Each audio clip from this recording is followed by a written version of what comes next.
Hi, and welcome to episode 4 of Modo with Ellery. And in this episode, we're going to look at layering in the shader tree. So we're looking at how to combine multiple effects into a single overall material.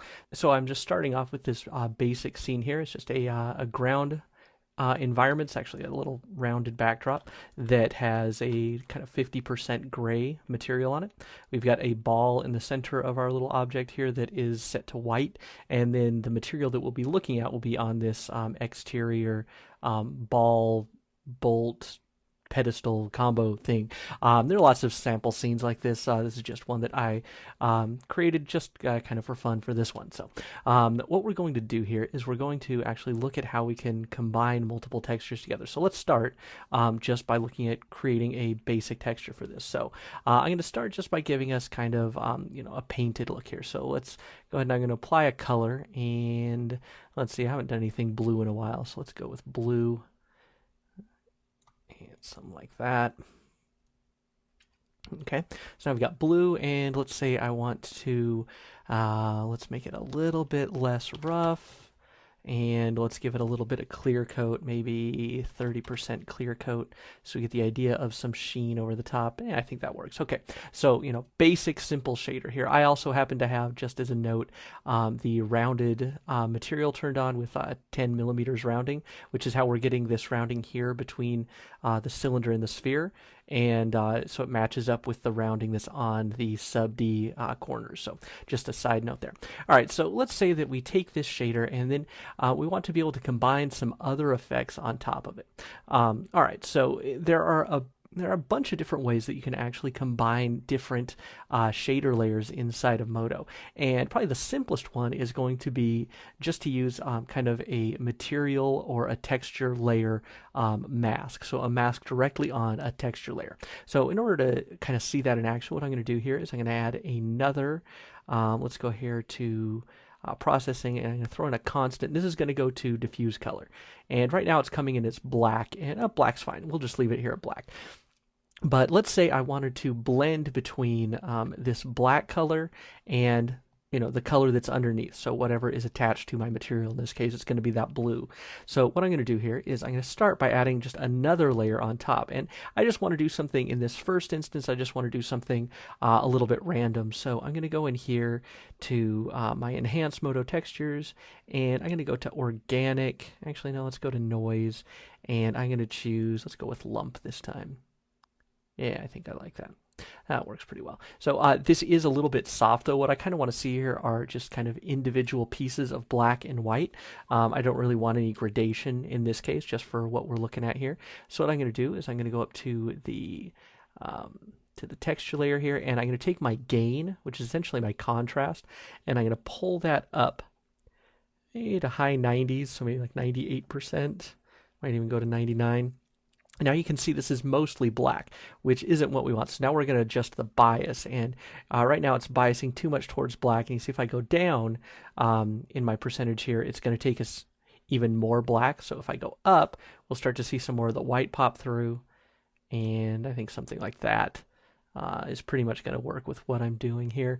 I'm going to make this just a little bit bigger, so let's go to the texture locator, and I'm going to change this up to about 250 millimeters, so about double the size. So now we have these kind of chunks.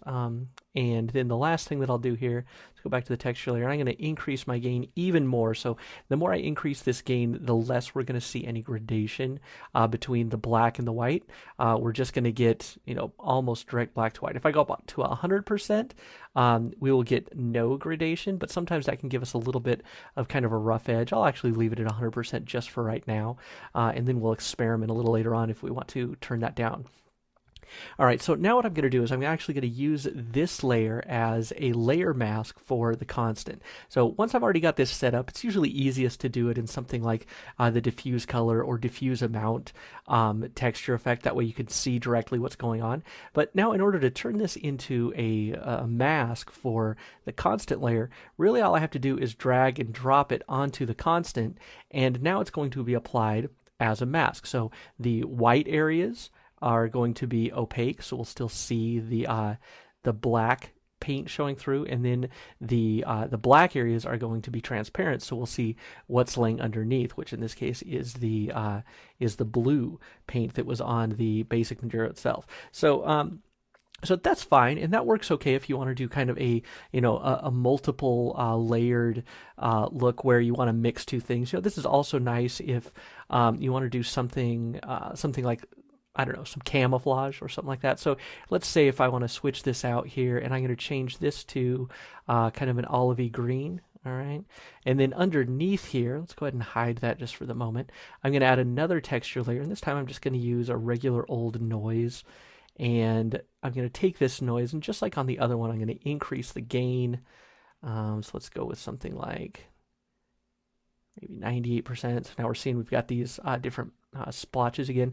Now, one thing to note, if you're going to use multiple fractals, but you aren't going to, even if they're different areas or different kinds of fractals, you may want to kind of change up some of your numbers here so that they don't look too much in line with each other. So in this case, I'm going to up the frequencies a little bit, and then I'm going to take the texture locator. I'm going to make this one a little bit smaller. Let's go down to 100 millimeters, so it's a little bit more noise to it, a little deeper. And let's go back down to the texture layer here. And now I want to pick some other kind of camouflagey colors. So let's start here where I was for the other one, but let's go a little bit darker. Okay. Actually, let's go even darker than that because I want this to have some variation. And then for the second color, I'm going to do the same thing where I'm just going to pick that color. I'm also going to, instead of making it darker, this one I'm going to move a little bit towards kind of the yellow sandy colors, so maybe about there.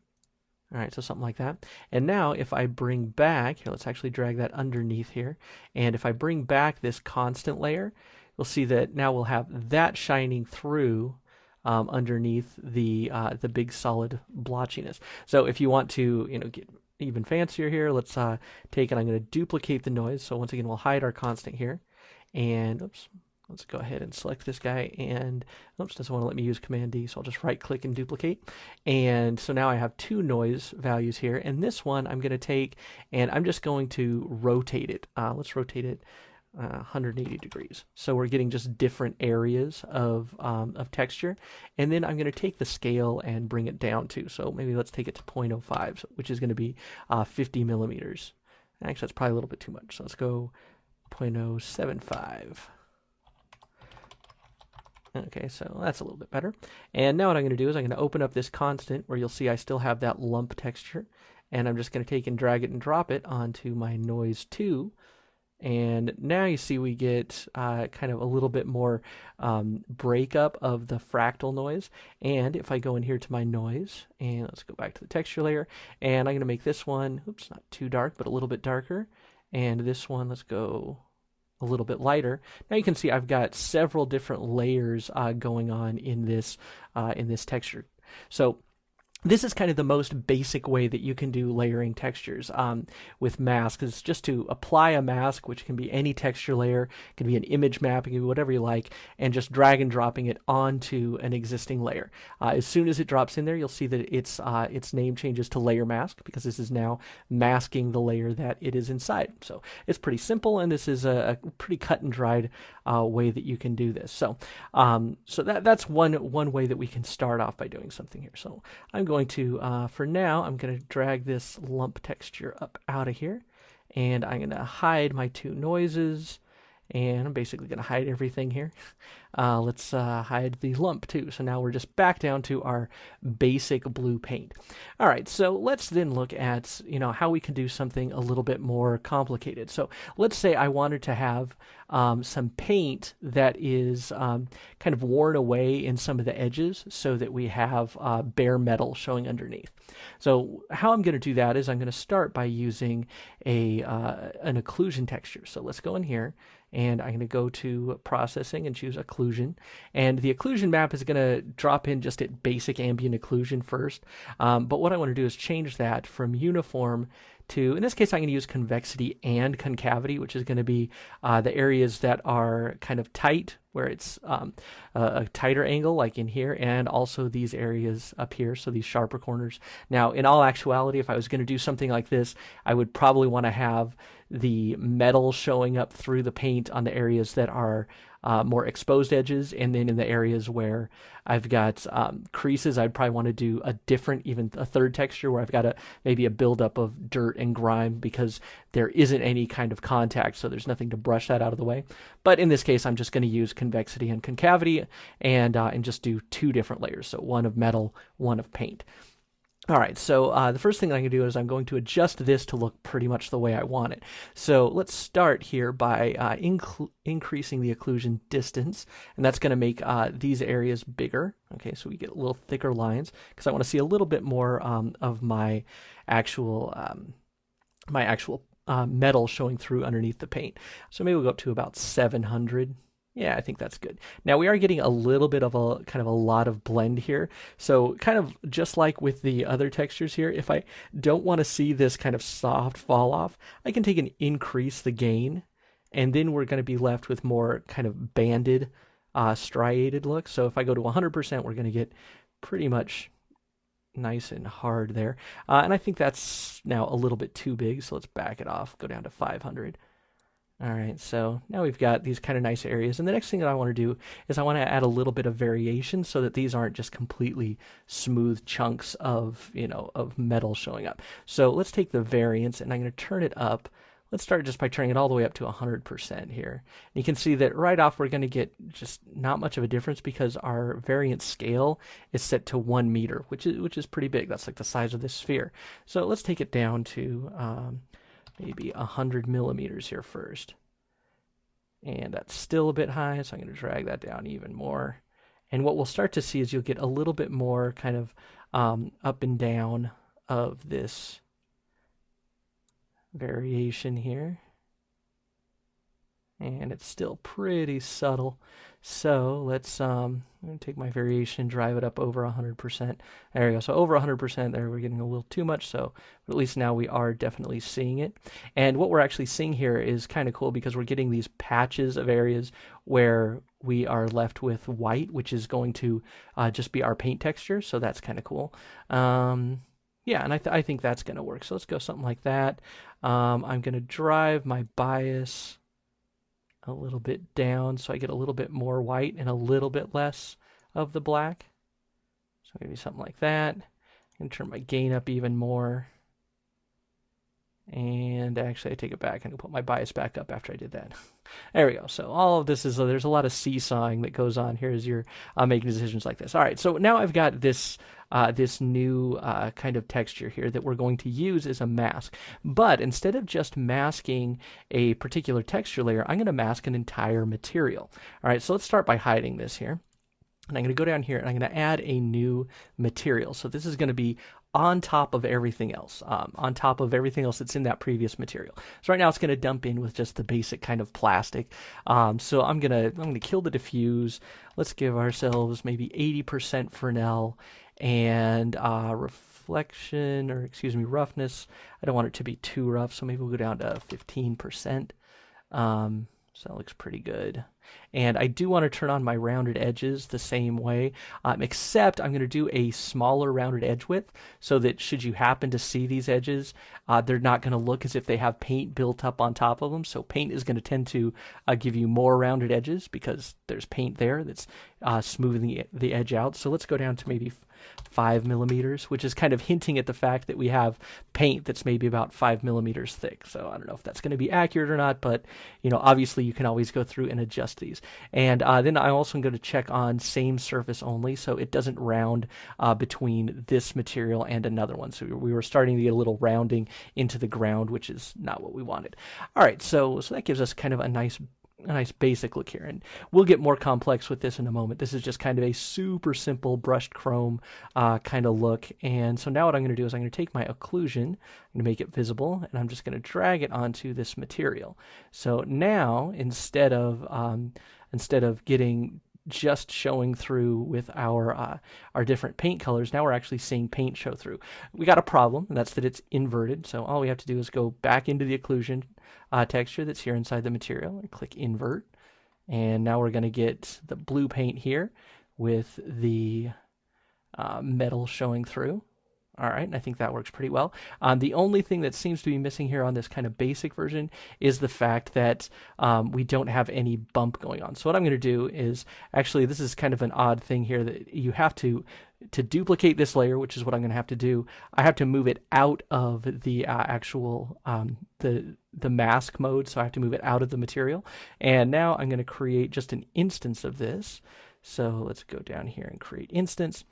And I'm going to take the instance, and that's what I'm going to bury down inside here, because I don't want to have to dig in here if I'm just going to change something. So we'll just put that inside there. And now I'm going to change this occlusion from diffuse to bump. All right, and actually what we're seeing now looks, well, actually that looks all right. I did have this inverted though, so let's uninvert it. So now we're gonna have white areas are gonna appear to be a bit higher than the other. But once I change that inversion on the main, I've got to go back down to the instance and re-invert it here. So once you change a setting on a master, it's going to change all of the other ones that are instances. But if you change an instance, it's going to unconnect it or disconnect it from the main texture. So you can see now this instance no longer has the purple dot next to invert. So that means that this is separated from our original texture in that aspect. So everything else still has the purple dot. That means that it's still tied in. But now we have our shader set up pretty much the way we want it. All right, so this is kind of our second layer of adding in different material depths. Okay, so we've blended two things together just by taking a single texture layer and then using a layer mask to blend. Great. And now we've taken an entire material and we've used, same thing, a layer mask to blend. All right, so now we're going to move on and go just another step farther still, where we're going to blend together two entirely separate materials, because sometimes you're going to want to have your material set up in such a way that you have more than you can do with just a simple shader, or a simple material rather. You want to be able to add different layers on top of it to be able to get the look that you're going for. For example, if you wanted to have, let's go ahead and hide all this stuff here. If you wanted to have something like, some camouflage to your paint. All right, so let's say we've got this here, and I'm going to bring back both layers of this so that we have our more in-depth camouflage. So let's take our lump, and I'm going to drag it onto that noise so that we get, let's make it visible again, so that we get kind of the multi-layered look here. So let's say I want to take this and I want to have this on top, and then underneath I want to have some kind of more base metal, but I also want to add some other effects here. So let's go ahead, and what I'm going to do is I'm going to take here and I'm going to add a group. All right, so I'm going to call this, let's just select it, I'm going to call it paint. All right, and I'm going to take my material, my two noises, and I'm going to drop them inside of paint. All right, and then I'm going to click down here. I'm going to add another group, which I will call metal. All right, and I'm going to take my regular material here, and I'm going to remove the occlusion from it for right now. And I'm going to take the material itself here just to start and put it inside of metal. So let's hide our paint, and let's go in here to metal. And I'm going to show this material. So we've got our metal again. All right, so let's look at just dirtying this metal up a little bit. So I'm going to add another layer here, and let's just go into, let's see, I want to use, let's go into noise, and I'm going to put in my scuffed texture here. And just so I can see this more easily, I'm going to turn my specular mount off, and I'm going to give myself 100% just regular diffuse. That way I can actually see this texture going on. I want to give the idea of some scratches across the surface here. So what I'm going to do is I'm going to go into scuffed here, and I'm going to start by, let's see, let's increase the size. So let's go to 0.25, so 250 millimeters. And then I'll go back to the texture layer here, and I'm going to increase the gain. So again, remember, this is causing there to be more contrast. I don't want to go super high, but I do want to increase that, maybe somewhere like 90%. And then I'm also going to increase the bias. So what I'm doing with this is if I lower the bias here, see, I'm getting more black, and that's going to give me more the effect of these being thinner and more like scratches.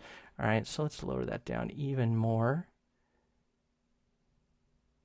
And actually, now that I look at this, I actually think I need to go the other way with my scale, and I'm going to change it down to something like 75 millimeters. So we make these smaller. Okay, that's going to work. And then I'm going to take my length here and increase it so that these get more scratchy looking. All right, so something like that I think works pretty well. Yeah, and I'm not going to worry about direction or anything like that. For now, I'm just going to set this and leave it as is.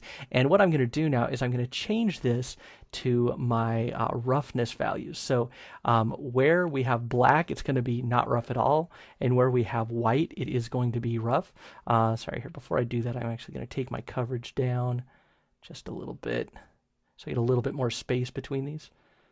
And increase my length just a little bit as well.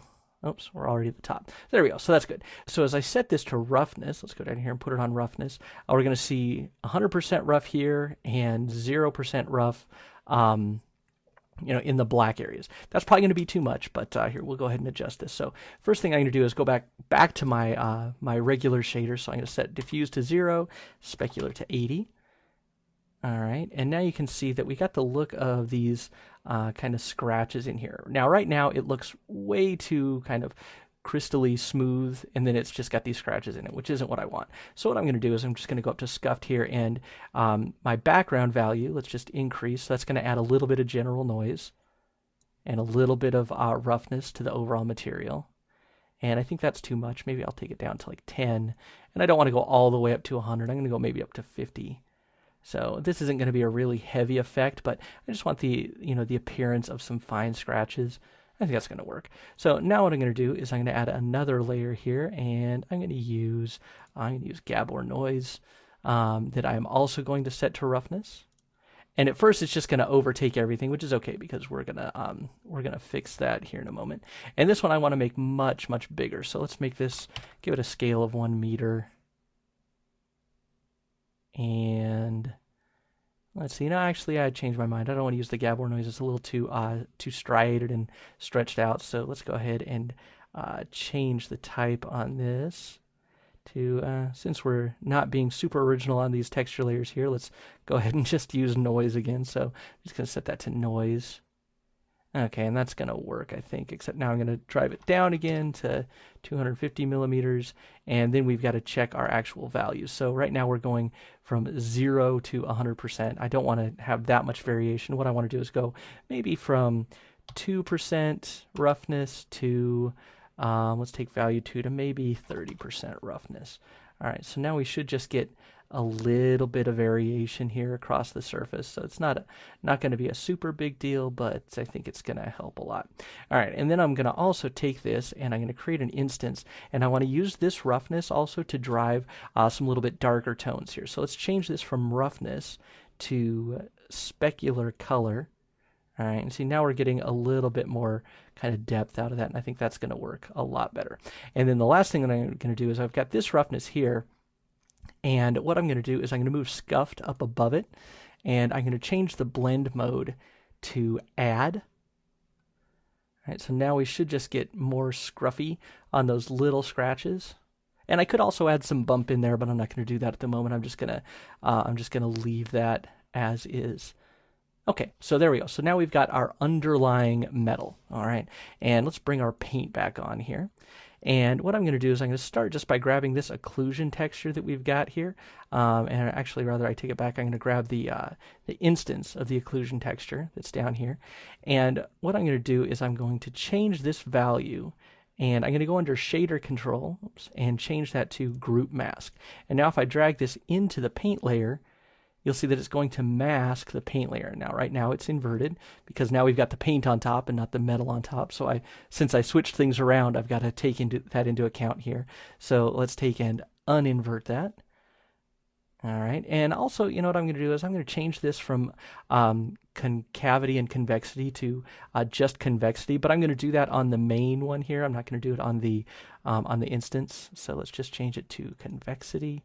So that's just going to give us the corners, and I think that works.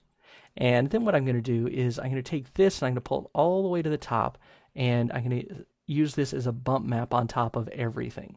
All right, so now I've successfully created kind of a multi-level, multi-part material here. So I'm using this now in kind of our last way of using our mask is using a group mask, where I'm not just going to mask one individual texture layer or one individual material, a basic material, but now I'm masking an entire group, and that's going to allow me to build more and more in-depth things. All right, so now if I wanted to take this even one step forward, what I could do is I could have another group mask set into another group, maybe set to just concavity instead of convexity, and I could have kind of a gunky, grungy, bumpy material in here. All right, so one thing to keep in mind, and kind of the last closing bits here, is if you're going to be using bump in a specific layer here or displacement, you have to keep in mind that that isn't something that has an actual value inside of a material itself. So if, for example, I wanted to add some bump to the underlying metal, so let's go here to the to our regular material. Let's add.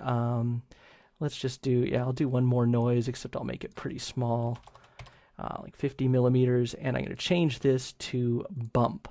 Now, if we look here, we're going to see that this bump actually has, it's going to affect everything. All right, so what I'm going to do is I'm going to grab both of these material layers, and I want to make sure that my bump amplitude is the same on both, and I'm going to make that 5 millimeters. Okay.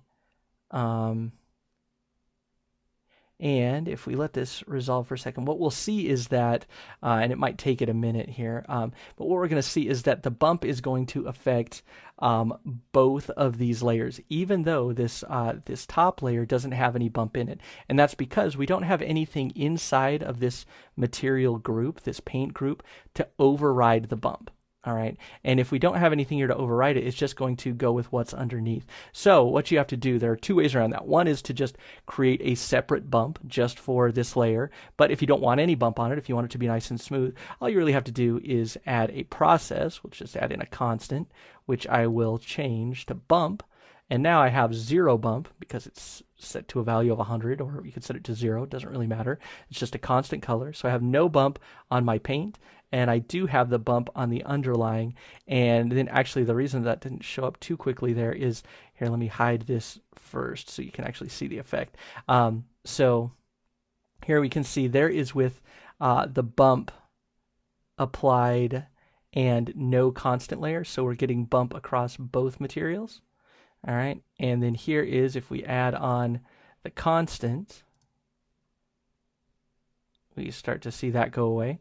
And then the last thing that happens here, since I have this bump on top of everything outside of the shader group, then this one, if I turn it on, I will have to change its blend mode, and I'm just going to change it to add. So it's going to add another layer of bump on top of everything else. All right, so this one got a little bit longer than I meant for it to be, but hopefully there's some good information in here for everybody who's looking to build more complex materials inside of the shader tree.